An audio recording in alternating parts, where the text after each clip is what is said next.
Sobre primeiros socorros, olha o que eu fiz, cara. Eu peguei todo o conteúdo de primeiros socorros e resumi em 10 regras sagradas. Se você decorar essas 10 regras aqui, você já vai acertar aí 80% a 90% das questões que caírem de primeiros socorros. Apesar de que na prova só cai 3 questões de primeiros socorros, né?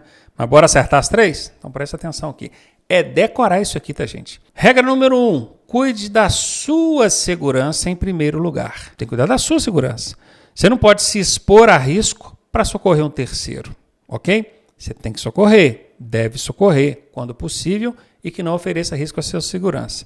Primeiro, antes de tudo, sinalize o local e chame o resgate. Depois é que você vai lá socorrer a vítima. Essa é a regra número 1, é a sagrada número 1. Regra sagrada número 2, proteja-se, evite contato com sangue e secreções de vítimas, porque isso pode contaminar com alguma coisa. Aqui ainda fala, use EPI. EPI é equipamento de proteção individual. Dificilmente um motorista vai estar andando com luvas emborrachadas, né, com máscara, com EPI. Mas se tiver, use. Ou mesmo que não tiver, se tiver como improvisar, é bom. Não é por nojo, não colocar uma sacola nas mãos ou coisa tal. É para evitar o contato com sangue e secreções, porque essa é uma das regras sagradas. Regra sagrada número 3. Boca a boca. Aquela respiração boca a boca, aquilo acabou. Tá? Agora é somente com equipamento apropriado e executado por pessoal treinado. Boca a boca, acabou. Gente, quando eu falo acabou, veja bem, ele ainda existe, mas com equipamento e feito por pessoal treinado. O motorista socorrista, não. O motorista, que não é um socorrista especializado, ele não vai fazer. Nós temos que ler a questão na hora para saber avaliar. Está falando de pessoal treinado? Com equipamento? Então existe o boca a boca. Não, não é pessoal treinado e nem tem o equipamento. Então não existe o boca a boca. O motorista não vai fazer isso. Regra sagrada número 4. Não ofereça ou aplique medicamentos. Gente, medicamento doméstico. Uma dipirona, um Novalgina, um remédio para dor de cabeça, uma pomadinha para queimadura. Isso você faz na sua casa. Com vítima de acidente, jamais guarde.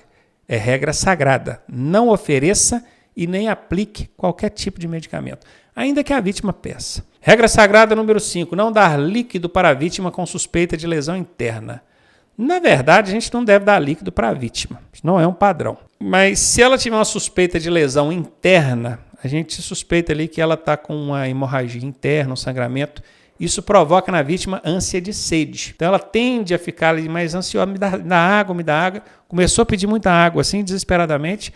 A suspeita de lesão interna já cresce muito. Você vai dar um copo d'água para a pessoa ou 2, aquilo vai causar um estrago gigantesco dentro dela. Então não dar líquido, água, leite, nada para uma vítima com suspeita de lesão interna. Regra sagrada número 6. Não utilize técnicas de garroteamento ou torniquete. Torniquete é quando amarra um pano aqui no braço ou na perna da pessoa e amarra um pedaço de pau ali, vai torcendo com uma torneira para romper, cortar, interromper na verdade.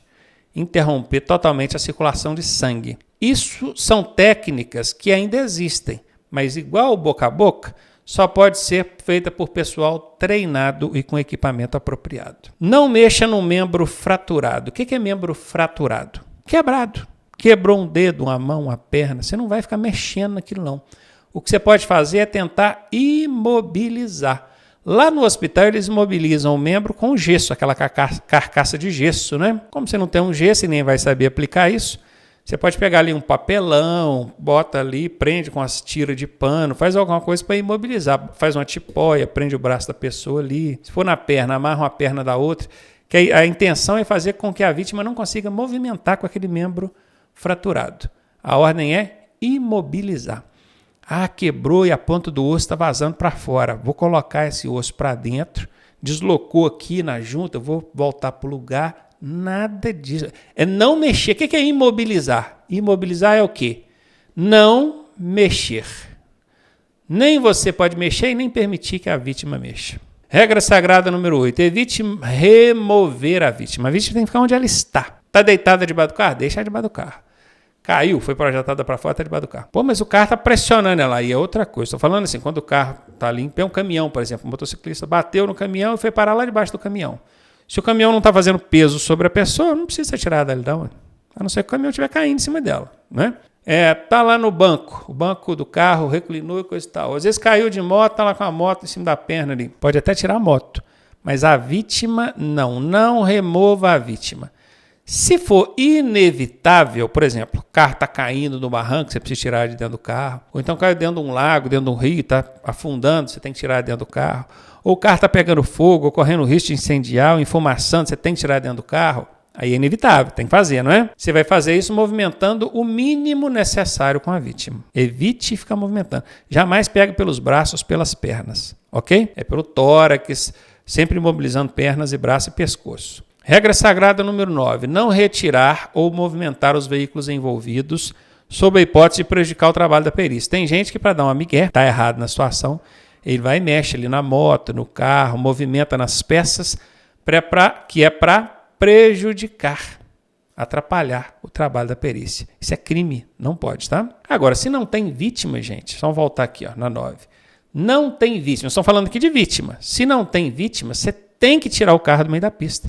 Você também não pode deixar o carro lá no meio da pista atrapalhando o trânsito de todo mundo, porque você quer ir lá tirar uma fotografia ou fazer uma perícia para provar que você está certo. Não, fotografe, filme, arranje testemunho, mas tira o carro do meio da pista. Não tendo vítima, tá? Se tiver vítima, não pode mexer nos veículos. E última regra sagrada, se for um caso de motociclista, não retire o capacete do motociclista. Você pode até cortar a correia jugular ou abrir, que é para a pessoa poder ventilar, conseguir respirar. Abrir a viseira. Agora, retirar o capacete não é recomendado em caso de acidentes com vítimas de motocicletas, motonetas ou ciclomotores. Meus amigos, decore essas 10 regras sagradas e você vai ver, você vai acertar aí 90% no mínimo das questões de primeiros socorros que vier na sua prova. Só isso aqui. Precisa estudar tudo do primeiro socorro? Não, só isso aqui. Essas 10 regrinhas. Decore isso aí. Bora então, uma pessoa acabou de ser atropelada e está caída na pista. O que fazer? Remover imediatamente a pessoa para a calçada. O que está escrito aqui? Olha a regra número 8 aqui, ó. Evite remover a vítima. Ah, professor, mas ela vai ficar lá no meio da rua, outro carro vai atropelar ela? Não, é só você fazer isso aqui, ó. Sinalize o local, que é a regra número 1, ó. Então, isso aqui, meu amigo, está errado. Remover imediatamente, ainda mais esse imediatamente, esses imediatismos, assim, essas coisas feitas sem pensar, isso nunca é bom negócio. Apenas anotar a placa do veículo que atropelou. Esse apenas aqui, ó, assim como o somente, o sempre, o só, o unicamente, o jamais, 90% da alternativa ser falsa. Apenas é casca de banana, anota isso aí também. Sinalizar o local, ótimo. Chamar o resgate, ótimo. Isso aqui, inclusive, é a primeira regra sagrada, não é? Vamos ver? Sinalize o local, chame o resgate. Ó, primeira regra sagrada. Essa aqui tá linda, hein? Provavelmente essa vai ser a resposta. Chamar algum parente da vítima. Vamos voltar aqui. Tem alguma regra sagrada aqui que fala que é para chamar parente da vítima? Não tem. Então isso aqui está fora. Não existe isso. Resposta, letra C, foi. Em acidente envolvendo motociclista, o procedimento adequado é remover o capacete somente em caso de muita dor. Somente a casca de banana. Quando a casca de banana aparece, é 90% de chance da alternativa ser errada. Não pode remover capacete, gente. Está escrito lá na regra sagrada, não está? É a regra número 10. Mudar a posição do motociclista para acomodá-lo melhor. Regra número 8. Evite movimentar a vítima. Como é que você vai mudar a posição do motociclista? Não pode, está errado. Remover o capacete para facilitar a respiração. Lá também fala, regra número 10. Não pode remover capacete. Está errado. Aguardar o socorro especializado e não remover o capacete. Ok, é isso aí.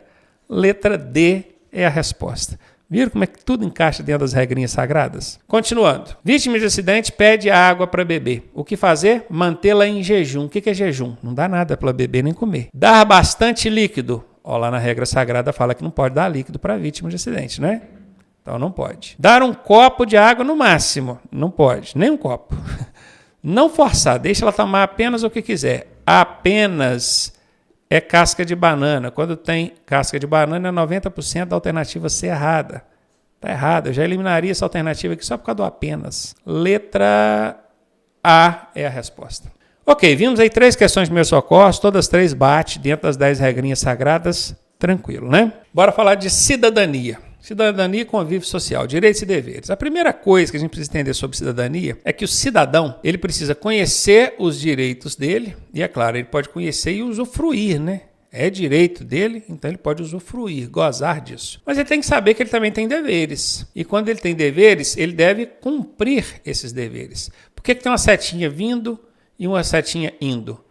Porque a cidadania, ela é isso, ela é uma via de mão dupla. Se por um lado você tem direitos, por outro lado você tem deveres. Isso vale para você e para qualquer cidadão. No trânsito, o cidadão deve seguir sempre a escolha de todos. Sempre é casca de banana, 90% de chance dessa alternativa ser errada. Ser parcial e individual. Cara, individual, você está pensando só no indivíduo, só em você ou só em uma pessoa. Vocês acham que isso é bom para a cidadania, para o convívio social? Não é.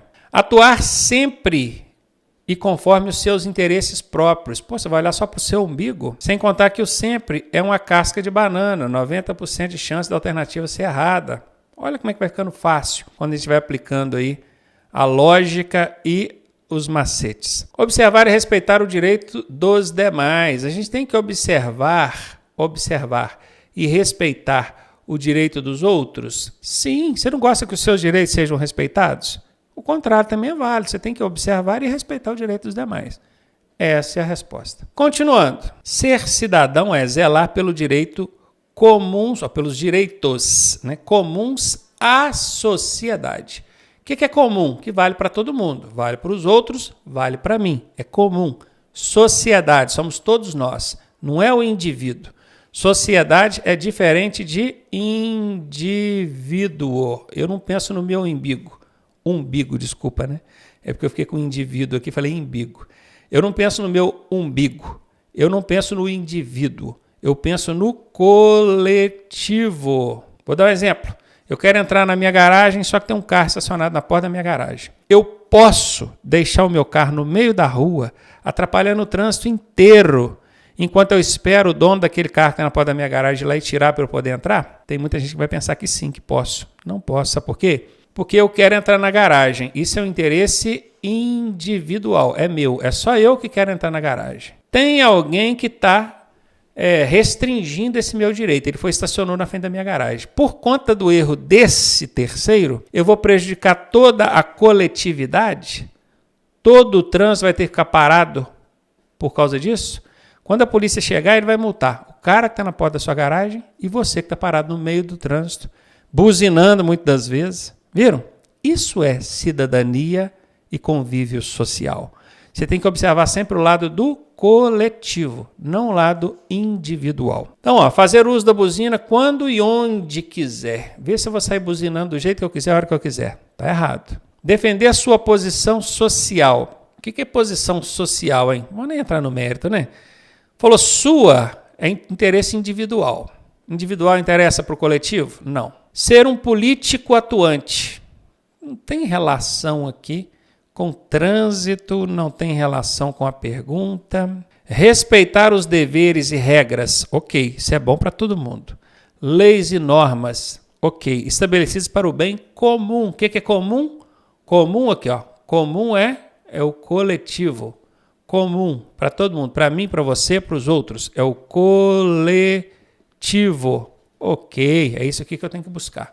Sempre que é questão de prova, tratar de cidadania e convívio social, eu tenho que pensar no coletivo e não no individual. Bora para frente. Poluição, agora já entrando na parte de meio ambiente. Tem vários tipos de poluição causada aí pelos veículos, e até em decorrência da utilização de veículos, mas duas dessas poluições são as que chamam mais atenção. Poluição do ar e poluição sonora. Ar por conta da queima do combustível do motor dos veículos, né? Repele ali poluentes pelo escapamento.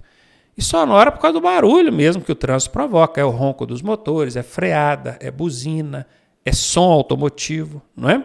Então, das várias maneiras de poluir que o veículo oferece, essas duas a gente precisa prestar atenção, que são as mais agressivas. Poluição do ar e poluição sonora. Não constitui efeitos danosos. O que é danoso? Causa dano. Não causa dano o ruído. Ruído é a poluição sonora. Sonora, ruído. Ruído é o mesmo que barulho. Confere? Ruído, barulho, poluição sonora. Quando a gente está exposto a ruído, a barulho, que é a poluição sonora, ou são, né? Esses dois aqui são a poluição sonora. A gente vai ter ali alguns danos. Pode danificar a audição, pode deixar a pessoa estressada, causar insônia, irritação, não é? Só que a questão aqui está querendo saber qual que não constitui efeito de barulho e ruído. Insônia. Se a pessoa ficar exposta a barulho, ela pode perder o sono? Tanto pode. Esse final de semana mesmo eu estava dormindo na casa da minha sogra, estava tendo uma festa, tinha um palco montado a poucos metros lá de casa. O excesso do barulho, do ruído, não deixou eu dormir. Então, insônia, com certeza. Isso aqui é um efeito. A questão está pedindo qual que não é efeito. Irritabilidade. A pessoa que fica muito tempo exposta a barulho, som demais, ruído demais, ela pode ficar irritada? Tanto pode que fica. Eu fiquei, não consegui dormir. Então, verdade. Provoca dor de cabeça? Com certeza. Fica você exposto ali a um barulho muito alto durante muito tempo. Provoca efeito estufa? Não. Efeito estufa é outra situação, outro fenômeno que tem a ver aqui com o meio ambiente, mas não tem nada a ver com barulho. Efeito estufa está relacionado à poluição do ar. Tá? Poluição sonora não tem nada a ver com efeito estufa, então não vou nem explicar isso aqui. Então, letra D não é um efeito danoso do ruído. O efeito estufa, ele é resultante da poluição do ar. Beleza? Bora para frente. A emissão de fuligem. O que é fuligem? Fuligem são poluentes que saem lá pelo escapamento do veículo. Escapamento. Queimou combustível, vai gerar fuligem. O pessoal pode entender como fumaça. Um nome mais técnico, fuligem. São poluentes que saem lá pelo escapamento do veículo. Essa emissão de fuligem pode causar o quê? Problemas respiratórios. O que você acha? Polui o ar. Dá problema respiratório? Claro, eu respiro o ar, né? Então isso aqui é verdade. Pode causar estresse? Da mesma forma. Se você ficar ali num ambiente com poluição de ar muito elevada, pode sim causar estresse. Pode causar irritação nos olhos? Claro, você já ficou num ambiente com fumaça, os olhos ardem, não é? Até em pé da churrasqueira já arde. Imagina fumaça de escapamento de caminhão, de ônibus, com certeza. Então seria a letra D, professor? Todas as afirmativas acima estão corretas? Sim. Inclusive anota a dica. 80% das vezes que na letra D tiver escrito todas, seja ela correta ou incorreta, essa será a resposta. Isso é um macete também, tá? 80% das vezes que na letra D tiver escrito todas, tanto faz corretas ou incorretas, a chance dessa alternativa ser a resposta certa é muito grande. Aqui tem que ser corretas, né? Mas poderia ser incorreta. Podia ter colocado 3 situações incorretas aqui, metido todas aqui como incorretas. Seria essa a resposta. Mecânica para a gente fechar esse resumão, hein? Mecânico basicão, superficial. A gente vai falar basicamente de manutenção preventiva do veículo. Começar falando do óleo do motor, que é uma preocupação que todo condutor tem que ter com o veículo dele. Deixa só eu voltar isso aqui que eu perdi a minha canetinha. Aí. Óleo do motor. Verificar nível, validade e viscosidade. Essa vareta ela tem um indicador mínimo e um indicador máximo. Você limpa ela, enfia ela lá dentro do motor e puxa. Se ela estiver entre o mínimo e o máximo, você mediu o nível. Tá ok. Está no nível, mas a validade já foi. Qual que é a validade do óleo? Depende do óleo. Tem óleo que vale por 6 meses, tem óleo que vale por 12 meses. Aquela etiquetinha que a escola no para-brisa do seu carro indica a validade. Então, mesmo que não esteja fora do nível, mas já venceu, tem que trocar. E outra coisa é a viscosidade. Você pega, molha a ponta do dedo. Se você estiver dando um pouquinho de liga, tá ok. Agora, se estiver muito ralo, igual água, não segura nada, a viscosidade dele já está para baixo. Então tem que trocar o óleo, beleza? Essas trocas de óleos acontecem em que período, hein? A gente troca o óleo a cada 10 mil quilômetros, 10 mil km, ou anualmente, a cada 12 meses. Isso pode variar, tá, gente? Dependendo do óleo, ele pode cair para metade disso, 5 mil quilômetros, 6 meses.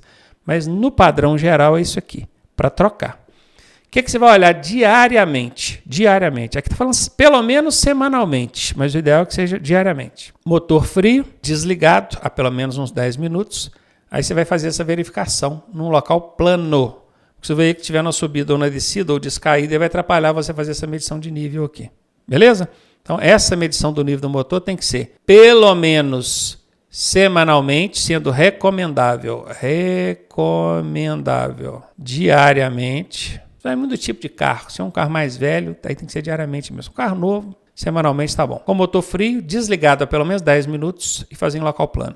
Você já viu quando você chega no posto de combustível, está viajando, você encosta para abastecer, fala, enche o tanque. Aí o frentista fala assim, pode conferir a frente? Quando ele fala conferir a frente, é conferir também o nível do óleo. Só que o frentista não espera aqueles 10 minutos para o motor esfriar. Não vou nem dizer esfriar, mas pelo menos para o óleo descer e assentar no fundo do motor.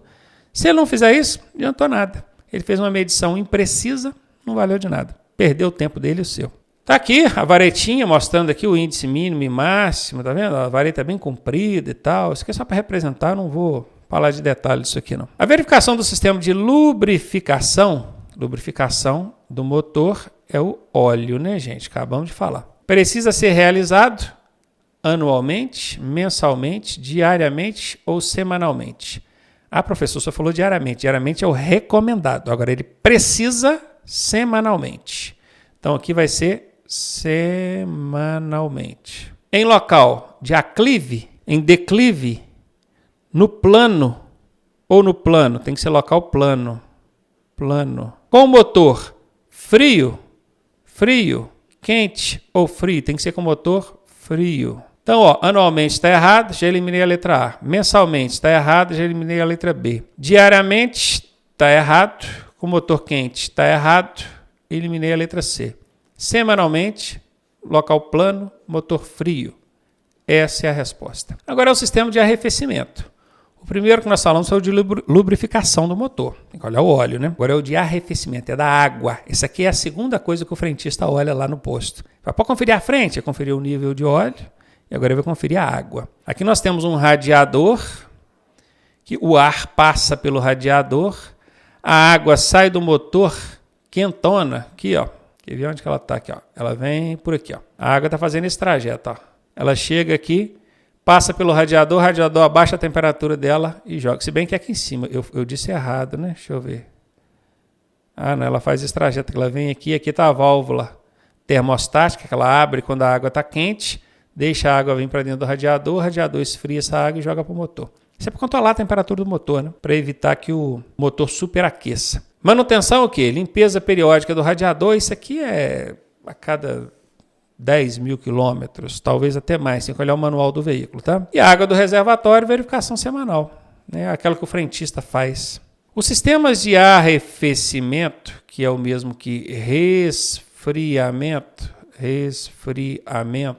existentes podem ser somente a ar, o somente é uma casca de banana, tá fora. Somente água também é uma casca de banana, tá fora. Água e ar, letra D, todas estão corretas? Pode existir sistema de arrefecimento somente a ar.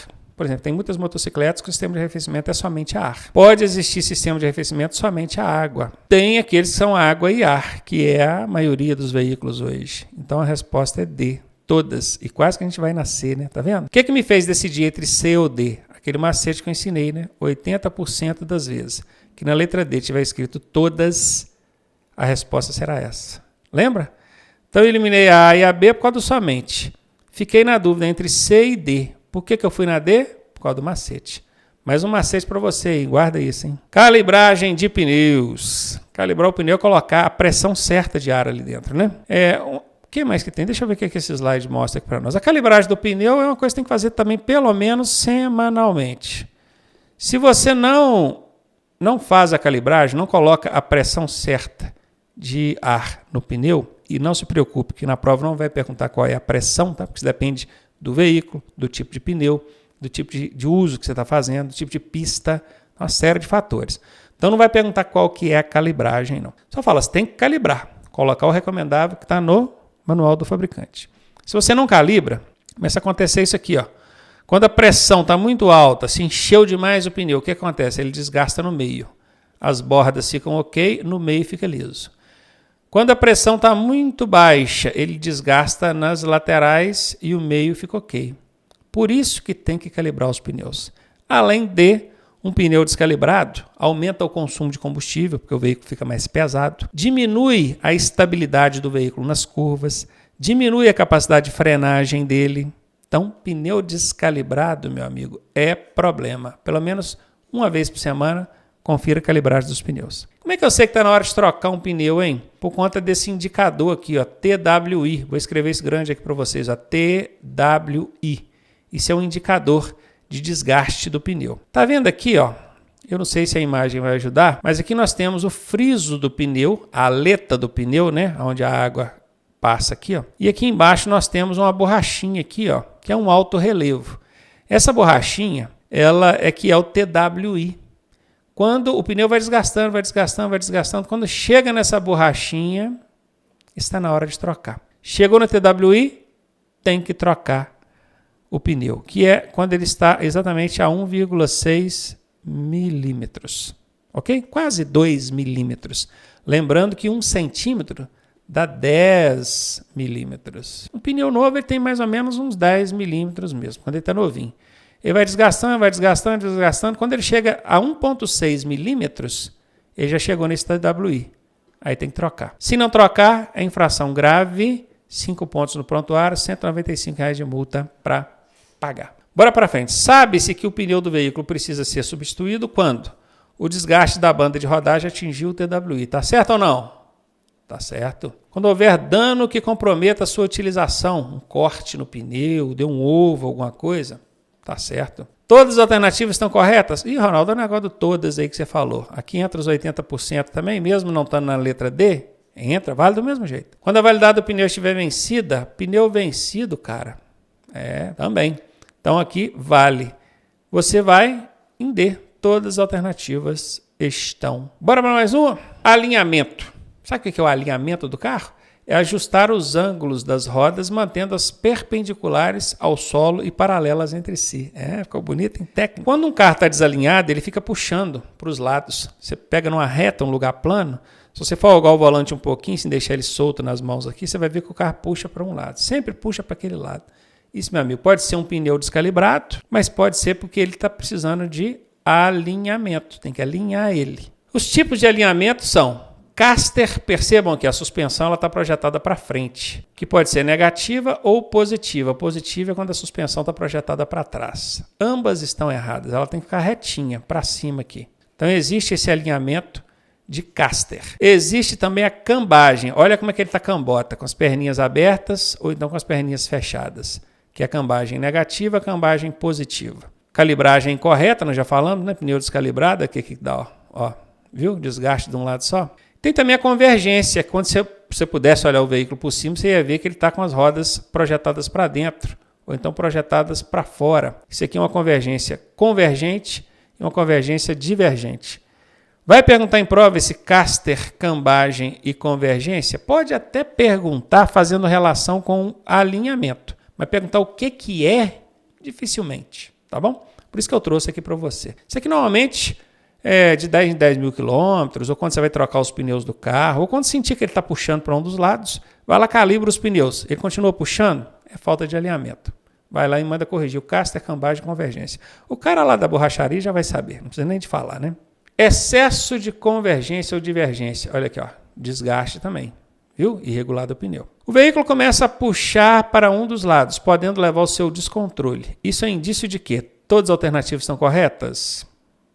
Aqui entra os 80%, hein? Vamos esperar para ver. Folga no sistema de direção? Pode ser. Pneu descalibrado ou furado? Pode ser. Falta de alinhamento nas rodas? Pode ser. Realmente, entrou aqui. Letra A. Balanceamento. Essa aqui é muito perguntada em prova. O que é o balanceamento? Ele é diferente do alinhamento. O alinhamento é quando o carro está puxando para os lados, você tem que ir lá e alinhar ele. A suspensão dele, as rodas, né? O balanceamento é quando você chega ali nos 80, 90 km por hora e a direção começa a trepidar. Por quê?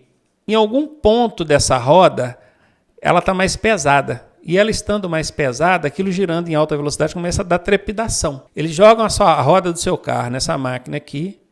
A máquina indica aonde que está mais pesado. Vamos imaginar que a parte mais pesada está desse lado aqui, ó. Isso é graminhas, tá? 10 gramas, 15 gramas, 20 gramas. Então a máquina indica, aqui está mais pesado, por isso que está dando essa trepidação. O que o cara faz? Ele vai e bate um chumbo mesmo, aqui na roda do carro, do lado oposto. Exatamente na mesma medida que está aqui. Se aqui estava dando 15 gramas, ele vai e bate um chumbo de 15 gramas aqui. E nisso ele balanceia o peso. Não fica o peso todo de um lado só. Ele balanceia.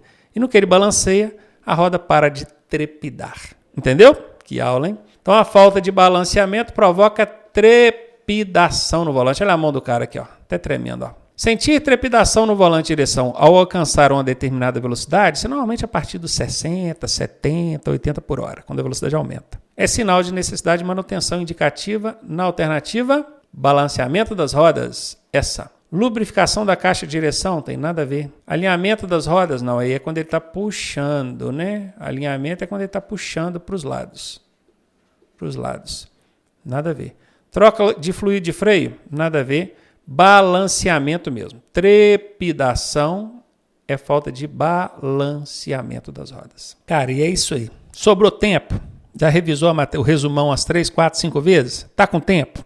Quer saber mais de mecânica? Vai lá na parte de luzes, indicações do painel, decore algumas luzes, indicações do painel, porque isso também é bastante comum em prova. Agora no mais, cara, eles vão bater em cima de manutenção, que é isso que foi mostrado na tela aqui para você. Boa sorte, vai lá, arrebenta nessa prova. Tenho certeza que você vai mandar um feedback positivo aqui para nós, hein? Boa prova para você.